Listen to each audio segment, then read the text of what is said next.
Hello, good morning dear students. Class 12th की chemistry में आज हम लोग एंजाइम उत्प्रेरण की क्रियाविधि को पढ़ेंगे। सबसे पहले एंजाइम उत्प्रेरण क्या है समझ लेते हैं, फिर उसकी क्रियाविधि में चलते हैं। एंजाइम उत्प्रेरण वह रासायनिक अभिक्रिया जो एंजाइमों द्वारा उत्प्रेरित होती है। एंजाइम उत्प्रेरित अभिक्रिया तथा वह पदार्थ एंजाइम उत्प्रेरित पदार्थ तथा यह अभिक्रिया एंजाइम उत्प्रेरित अभिक्रिया या एंजाइम उत्प्रेरण कहलाती है। अब एंजाइम उत्प्रेरण की क्रियाविधि, mechanism of enzyme catalysis. Enzyme की प्रकृति प्रोटीनीय होती है, माने प्रोटीन से बने हुए पदार्थ होते हैं, प्रोटीन के कण होते हैं एंजाइम। इसमें पॉलीपेप्टाइड श्रृंखलाएं कुंडलित अवस्था में मीन्स गोलाकार चक्र की अवस्था में रहती हैं तथा विलयन में ये पॉलीपेप्टाइड की कुंडलियां खुलकर कोलाइडी विलयन बनाती हैं। पॉलीपेप्टाइड की जो कुंडल होते हैं, उसकी श्रृंखलाएं होती है, वो खुल करके एक कोलाइडी विलयन का निर्माण करते हैं तथा एंजाइमों की सतह पर बहुत सी दरारें या कैविटीज होती हैं। इनमें सक्रिय समूह जैसे COOH ये कार्बोक्सिलिक समूह का प्रतीक हुआ, OH एल्कोहलिक, ये एमिनो NH2 SH थायोसल्फेट इत्यादि उपस्थित होते हैं तथा ये केंद्र सक्रिय केंद्र कहलाते हैं, जिनमें ये मिल करके उसका निर्माण करते हैं, कैविटी का निर्माण करते हैं, सक्रिय केंद्र कहलाते हैं। एंजाइम उत्प्रेरण की क्रियाविधि ताला चाबी, फिशर का ताला चाबी। फिशर एक साइंटिस्ट थे जिन्होंने लॉक की थ्योरी दिया था, सबसे महत्वपूर्ण थ्योरी है। तो इसको पढ़ते हैं ताला चाबी सिद्धांत, लॉक की थ्योरी। इस सिद्धांत के अनुसार आधार, सबस्ट्रेट तथा एंजाइम दोनों की आकृति एक दूसरे की पूरक कॉम्प्लीमेंट्री होती है। जैसे लॉक, ताला तथा चाबी की एक दूसरे के पूरक होते हैं, पूरा करने वाले होते हैं। माने कि लॉक ताले का जो हिस्सा होता है वो चाबी जाकर के ताले के हिस्से में फिट होती है, तभी जाकर के खुलता है। जब आधार एंजाइम ई के संपर्क में आता है, जब आधार अणु सबस्ट्रेट एंजाइम ई के संपर्क में आता है तो वे एक दूसरे के साथ फिट हो जाते हैं, जैसे ताले में चाबी एक दूसरे में फिट हो जाते हैं। इस प्रकार आधार एंजाइम के बीच एक संकर ES बन जाता है। यह संकर विघटित होकर उत्पाद बनाता है तथा एंजाइम मुक्त हो जाता है। माइकल तथा मेंटेन ने इसके लिए निम्नलिखित दो अभिक्रियाएं दी। जैसे पहला E+S, ES सक्रिय संकर। E आपका एंजाइम है, S आपका सबस्ट्रेट आधार अणु है और ES आपका सक्रिय संकर है, एक्टिवेटेड कॉम्प्लेक्स। और ये जब अपघटित होता है तो P प्रोडक्ट प्लस एंजाइम में अपघटित हो जाता है। तो यहाँ पर दिखाया गया है ये एंजाइम आपका एंजाइम उत्प्रेरक या एंजाइम जो है ये उत्प्रेरक की भांति कार्य करता है और ये जो क्रियाधार है जो सबस्ट्रेट का कार्य कर रहे हैं या अभिकारक है, ये ताले की जैसे है। ताले में इस तरह से खांच होता है, जब जा कर के चाबी इसमें फिट होती है तो दोनों जा कर के जुड़ जाते हैं। फिर इस प्रकार एंजाइम अलग और ये उत्पाद का अणु अलग हो जाता है।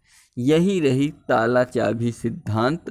ताला चाबी सिद्धांत या एंजाइम उत्प्रेरण की क्रियाविधि के विषय में हम इतनी सी बात को समझते हैं और इसके पश्चात इसी को हम दूसरी बुक से दूसरी तरीके से यहाँ पर समझते हैं।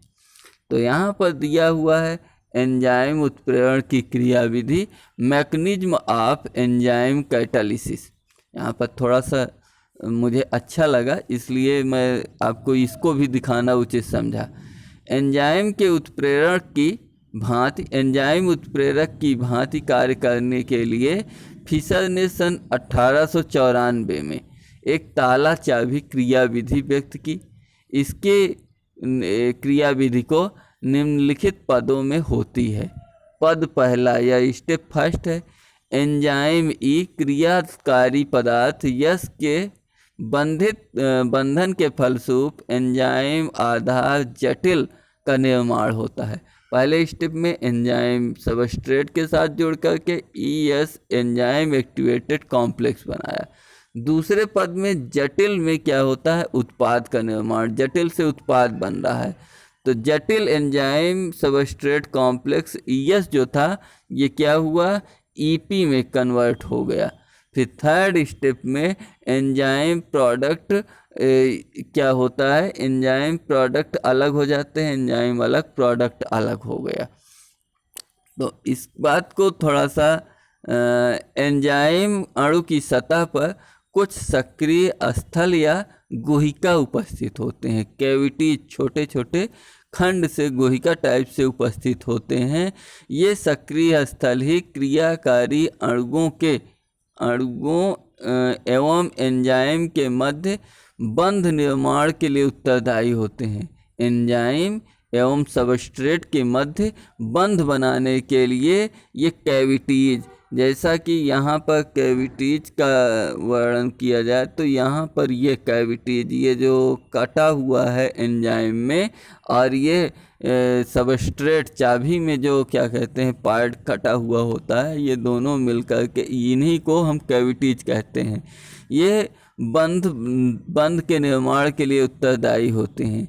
एंजाइम की सतह पर स्थलों का आधार इस प्रकार होता है कि कोई विशेष अणु ही इन सक्रिय स्थलों में प्रवेश करके बंध बना सकते हैं।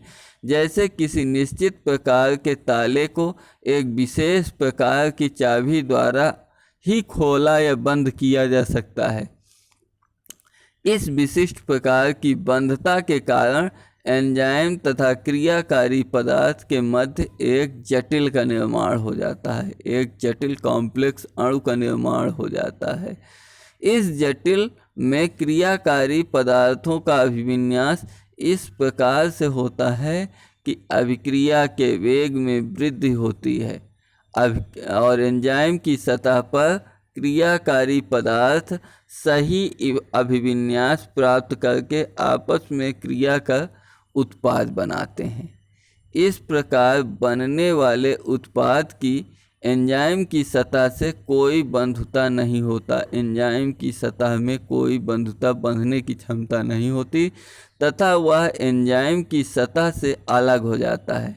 एंजाइम की सतह क्रियाकारी पदार्थ के साथ बंध बनाने के लिए पुनः मुक्त हो जाता है। इस प्रकार एंजाइम किसी अभिक्रिया के लिए सक्रियण ऊर्जा का मान कम करते हैं तथा कम सक्रियण ऊर्जा वाले वैकल्पिक मार्ग प्रदान करते हैं, जैसा चित्र में दिखाया गया है। तो यह चित्र में क्या दिखाया गया है कि एंजाइम और सबस्ट्रेट जोड़ करके एंजाइम सबस्ट्रेट कॉम्प्लेक्स बना, फिर catalyse leading to formation of product, फिर उत्प्रेरित हो जाता है किसके लिए, प्रोडक्ट बनने के लिए। कैटालाइज्ड माने उत्प्रेरित हो जाना। फिर प्रोडक्ट, ये सबस्ट्रेट जो होता है दो प्रोडक्टों में टूट जाता है, एंजाइम आपका पुनः मुक्त हो जाता है। यही रही एंजाइम उत्प्रेरण की क्रिया विधि। अगले टर्न पर एंजाइम और उत्प्रेरण का जो पार्ट था, जैसा हमारा पृष्ठ रसायन का 3 पार्टों में डिवाइड था, एडजॉर्प्शन, उत्प्रेरण और कोलाइडियल स्टेट। तो एडजॉर्प्शन पहले ही अधिशोषण हमारा समाप्त हो चुका है। आज की डेट के साथ हमारा उत्प्रेरण समाप्त हो चुका। अब इसके बाद हम कोलाइडियल स्टेट में चलेंगे। मिलते हैं अगले टर्न पे कल, तब तक के लिए जय हिंद।